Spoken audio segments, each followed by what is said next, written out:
आज का पहला पाठ पैतरुस के पत्र से लिया गया है। अध्याय 1 वचन संख्या है 2 से 7 तक। आप लोगों को हमारे ईश्वर और प्रभु ईसा के ज्ञान द्वारा प्रचुर मात्रा में अनुग्रह और शांति प्राप्त हो।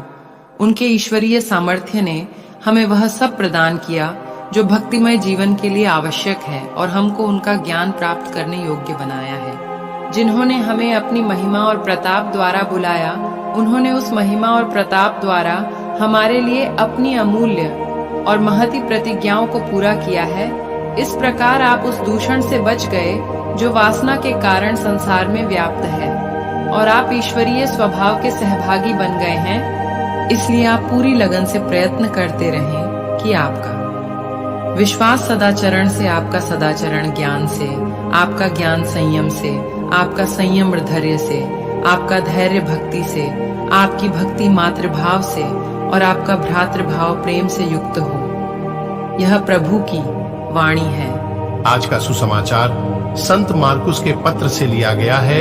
अध्याय 12 वचन संख्या है 1 से 12 तक। वह लोगों को दृष्टांतों में शिक्षा देने लगे। किसी मनुष्य ने दाख की बारी लगवाई, उसके चारों ओर घेरा बनवाया, उसमें उसका कुंड खुदवाया और पक्का मचान बनवाया। तब उसे असामियों को पट्टे पर देकर वह परदेश चला गया। समय आने पर उसने दाखबारी की फसल का हिस्सा वसूल करने के लिए असामियों के पास एक नौकर को भेजा। असामियों ने नौकर को पकड़कर मारा पीटा और खाली हाथ लौटा दिया। उसने एक दूसरे नौकर को भेजा, उन्होंने उसका सिर फोड़ दिया और उसे अपमानित किया। उसने एक और नौकर को भेजा और उन्होंने उसे मार डाला। इसके बाद उसने और बहुत से नौकरों को भेजा, उन्होंने उनमें से कुछ लोगों को पीटा और कुछ को मार डाला। अब उसके पास एक ही बच गया, उसका परम मित्र पुत्र। अंत में उसने यह सोचकर उसे उनके पास भेजा कि वे मेरे पुत्र का आदर करेंगे। किंतु उन असामियों ने आपस में कहा, यह तो उत्तराधिकारी है, चलो हम इसे मार डालें और इसकी विरासत हमारी हो जाएगी। उन्होंने इसे पकड़कर मार डाला और दाखबारी के बाहर फेंक दिया। दाखबारी का स्वामी क्या करेगा? वह आकर उन असामियों का सर्वनाश करेगा और अपनी दाखबारी दूसरों को सौंप देगा। क्या तुम लोगों ने धर्म ग्रंथ में यह नहीं पढ़ा? कारीगरों ने जिस पत्थर को बेकार समझकर निकाल दिया था, वही कोने का पत्थर बन गया है। यह प्रभु का कार्य है, यह हमारी दृष्टि में अपूर्व है। वे समझ गए कि ईसा का यह दृष्टांत हमारे ही विषय में है और उन्हें गिरफ्तार करने का उपाय ढूंढने लगे। किंतु वे जनता से डरते थे और उन्हें छोड़कर चले गए। यह प्रभु का पवित्र सुसमाचार है। मनन चिंतन।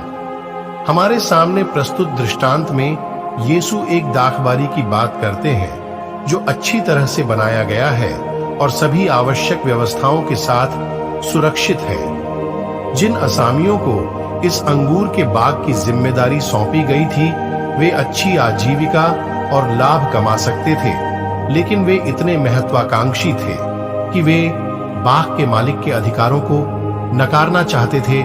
इसलिए वे उसे उत्पादन का हिस्सा नहीं देना चाहते थे। वे अपनी निर्दयता में और भी आगे बढ़ गए और मालिक द्वारा भेजे गए सेवकों का अपमान, हमला और यहां तक कि हत्या भी कर दी। मालिक ने अपने धैर्य और क्षमा के साथ बाद में अपने बेटे को भेजा, जिसे उन्होंने मार डाला और अंगूर के बाग से बाहर फेंक दिया।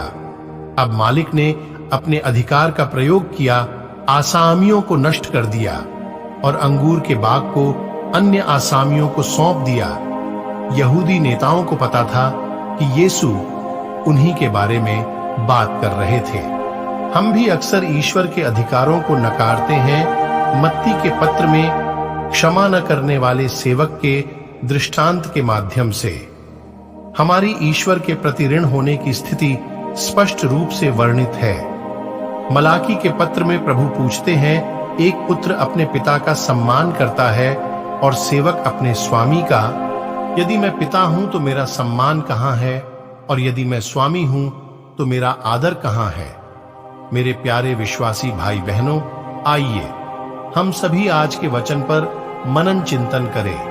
आप सभी को परमेश्वर आशीष तथा शांति प्रदान करे। आमीन। प्रार्थना। हे पिता ईश्वर, मैं आज सभी प्रकार के बीमार से पीड़ित भाई बहनों के लिए प्रार्थना करता हूँ।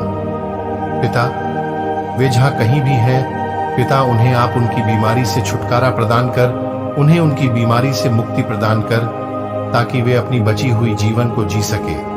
मैं आपके नाम में प्रार्थना करता हूँ। आमीन।